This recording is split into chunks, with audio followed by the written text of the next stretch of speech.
후보자, 네. 우리 법치주의, 민주주의 발전의 역사는 기본적으로 절차적 민주주의, 절차적 법치주의 발전의 역사다. 네. 이렇게 보는 게 맞죠?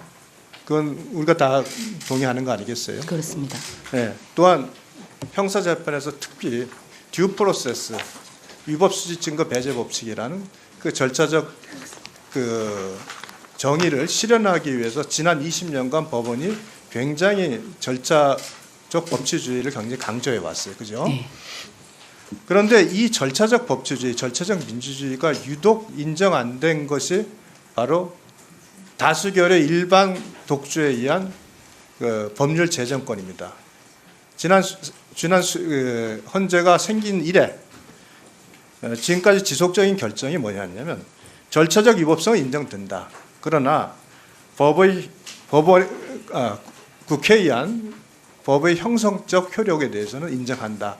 이런 논리를 가지고 네. 국회의 부당한 입법에 대한 소위 그 헌법재판소의 통제 권한을 스스로 포기를 했어요. 그때도 만일 용감하게 그런 다수당의 일방적인 폭주에 의한 입법의 권한을 제재했다면 오늘날과 같은 이런 부당한 그 입법 절차는 발생하지 않았다고 생각을 합니다. 저는. 일면 동의하는 부분이 있으시죠? 예, 비판하실 수 있다고 생각합니다. 네. 이번에 이 검수 안박법에 대해서 왜 특히 이 절차의 위법이 인정된 것이 중요시 되는지에 대해서 생각해 보신 적 있습니까? 왜 이게 절차적 위법에 대해서 더 강조하고 그런지 잘 생각 안 해보셨어요? 이 법률은 네. 국민의 자유와 관련된 직접적인 법이기 때문에 그렇습니다. 국민의 자유와 관련된 국민의 자유를 제한하는 수사, 이거와 관련된 직접적인 법률이기 때문에 그만큼 더 중요하고 그만큼 거기에 그 법률이 형성되는 과정에서의 수기, 그다음에 토론, 이것이 중요하기 때문에 이것이 강조됐고 그렇기 때문에 특히 이 헌법재판소 판결에 대해서 국민적으로도 조롱을 하는 겁니다. 절차적 민주주의, 절차적 법치주의의 중요성이 강조되는 시대인데 국회가 30년 동안 이거는 그냥 유지하는 거예요. 이렇게 되면은 뭐하러 헌재가 필요합니까? 그래서 네. 지금 후보자에게 말씀을 드린 거예요. 판사는 주어진 법률에 적용하는 것에 끝이 납니다. 그죠? 네. 그러나 헌법재판관은 거기서 멈춰버리면 아무 의미가 없어요. 뭘 헌법재판관 합니까? 그런 고민이 있어야 되는 거예요. 네. 이 부분에 대해서 제가 지적을 하는 이유는 헌법재판관이 돼서 헌법이 가지고 있는 건 기본적으로 이념성이 있고 정치성이 있고 또 철학이 있습니다. 네. 그러나 그걸 기초로 해서 법률적 판단을 할 때 국회에서 위장탈당에 의한 안건조정위원회라는 그 수기 민주주의의 요체가 완전히 형해화되고 법사위에서의 의원들의 심의 의결권이 완전히 무시되고 일소위에서 법안을 논의하다가 일방적으로 그냥 중단되고 다수결로 법안이 논의도 안 된 상태로 법안을 통과시키고 이런 모습을 보여주는 국회의 모습을 이제는 누군가는 통제를 해줄 수 있는 유일한 기관이 헌법재판소입니다. 그런 고민이 필요하다 이 말씀을 드리겠습니다. 네. 명심하겠습니다. 다음 우리 김명수 대법원장의 개혁에 대해서 뭐 그러니까 헌법재판 헌재와 관련된 지금 상황입니다. 물어보겠습니다. 자, 김명수 대법원장이 취임하면서 한 게 좋은 재판을 실현하겠다고 했습니다. 그러면서 제도적으로 나타나는 게 아주 대표적인 게 고법부장 승진제 폐지, 법원장 추천제 폐지죠. 지금 김명수 대법원장이 역점을 두고 추진했던 사업 아닙니까? 네. 그런데 좋은 재판이라고 했는데 재판은 지연이 됐어요. 지금 보시죠. 네. 2017년 대비 2022년에 얼마나 많이 늘었습니까? 293이 421로 늘었습니다. 이 문제 심각성 인식하고 계시죠? 네. 네. 넘겨보세요. 재판 배당 오류도 급증하고 있습니다. 사법행정권이 작용을 하는 건가요? 이게 법원 내부가 제대로 안 돌아가고 있는 걸 반증하고 있습니다. 또 넘겨보세요. 다음에 그 전에 자 법원장 추천제 법원장들이 나를 꾹 눌러달라면서 계속 법원장 추천제를 진행하고 있는 거 추천을 받기 위해서 그 고위법관들이 노력하고 있는 거 아시죠? 이거 다 법원 내부에서 알고 있는 내용이죠. 법원장 추천제를 하면서 사법행정권 법원장의 사법행정권이 사실상 형용화되어 있으니까 지금 현재 이런 재판 지연, 배당의 착오가 급증하는 거 아니겠어요?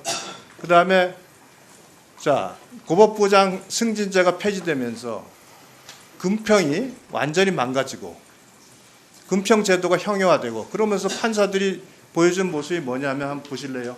뭐 고법판사 사퇴를 떠나서 좀 넘겨보세요. 넘겨보라고. 지금 어제 언론 보도 보셨죠? 그 인권이 예, 예. 인권이 진정했다는. 네네. 일주일에 3건만 판결하겠다. 그리고 어려운 자리에 가면 갑자기 휴직계를 내는 판사들. 결국은 제도를 잘못 도입했기 때문에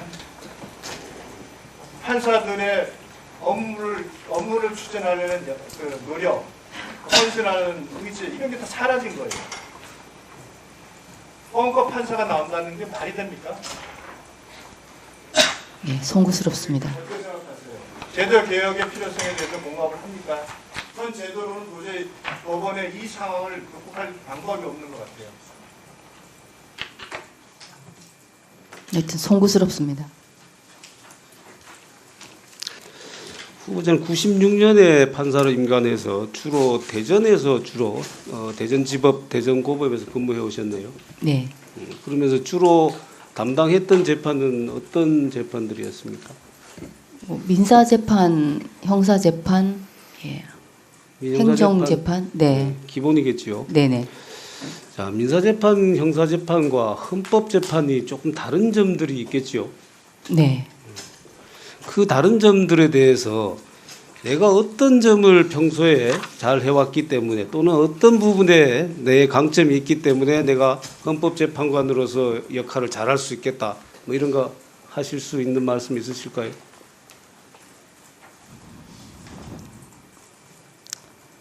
뭘 말씀드려야지 제가 잘 바로 떠오르지는 않는데요. 그럼 아까 우리 후보자님 직접 말씀하신 걸로 하면은 헌법재판에는 다양한 사회 현상들이 있고 네. 그래서 다양한 관심들을 평소에 가졌어야 된다. 그런 얘기를 할 수가 있겠는데 우리 정정민 후보자님께서 평소에 여러 사회 현상들에 대해서 그런 다양한 관심들을 가지고 그걸 어떻게 하면 해결할 수 있을까 이런 고민들을 해오셨나요? 사실 평소 한 고민들은 제가 맡고 있는 구체적 사건에 대해서 이것의 타당한 결론이 무엇인가 그런 것에만 집중을 했고 또 그와 관련된 어떤 사회 현상에 대해서만 찾아봤기 때문에 제가 굉장히 많은 다양한 사회 현상에 대해서 다 알고 있다 이렇게 말씀드리기는 어려울 것 같습니다. 굉장히 솔직하시네요. 솔직하신 점이 좋습니다. 그렇지만은 이제 헌법재판관으로서 근무하게 되신다라면은 정말로 우리 사회에 다양한 부분에 대해서 세세한 관심들을 가져야 됩니다. 네. 그러니까 헌법에 관련된 어떤 예를 들어 사건이 네. 그 사건에만 하나에만 헌법 조항에 관련된 경우가 없거든요. 네. 다 여러 가지 기본권에 걸쳐져 있고 그러니까 권력작용 역시 마찬가지거든요. 그래서 그런 의미에서 지금 지난번에 나왔던 검수완박이라고 하는 그 법률에 대한 그 권한쟁의 심판 결과에 대해서 우리 후보자의 견해를 물어보지 않을 수가 없습니다. 많은 위원님들께서 말씀 이미 드렸습니다마는 이 헌법재판소의 이번 결정의 취지는 한마디로 절차상의 위법은 있지만은 그것이 법률을 무효로 할 정도는 아니다라는 것이거든요. 그러니까 이 판결은 헌법재판소가 지금까지 계속 취해온 축입니다. 97년에도 그랬고 2009년에도 그랬어요. 그런데 왜 이렇게 지금 다른 뭐 언론도 그렇고 또는 정치권에서 이렇게 비판을 하느냐? 저는 그 비판이 헌법재판관의 어떤 성향 때문이라든지 뭐 누가 지명을 했기 때문에 이런 비판은 저는 그렇게 하고 싶지는 않습니다. 다만 시대 정신을 제대로 담고 있었느냐, 시대적인 과제를 해결하는 헌법재판소로서의 역할을 제대로 했느냐, 이런 관점에서 비판을 해야 된다고 생각을 합니다.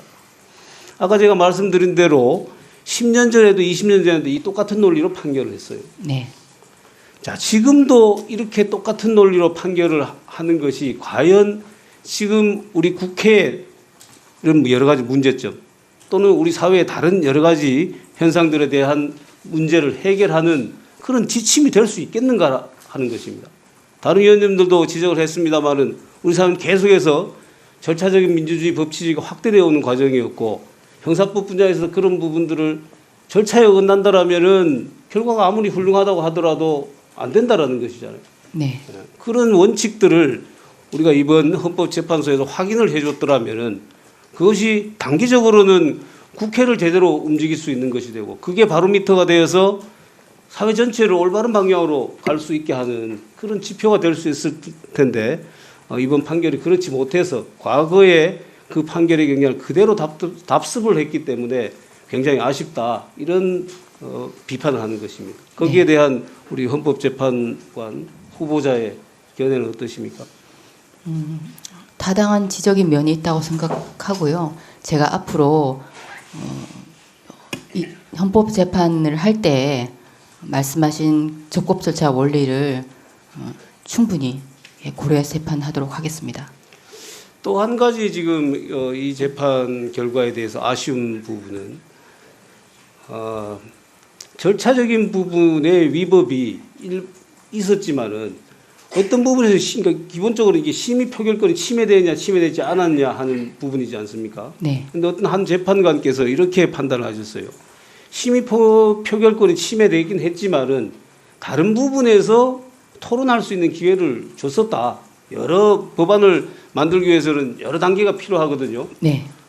일단 뭐 상임위 회의도 필요하고 거기에 또 소위원회 회의도 필요하고 여러 회의들이 필요한데 그 여러 단계들 중에서 한 단계에서 토론할 수 있는 그런 기회가 주어졌기 때문에 그래서 법안이 결과적으로 유효하다 이렇게 판단을 하셨어요.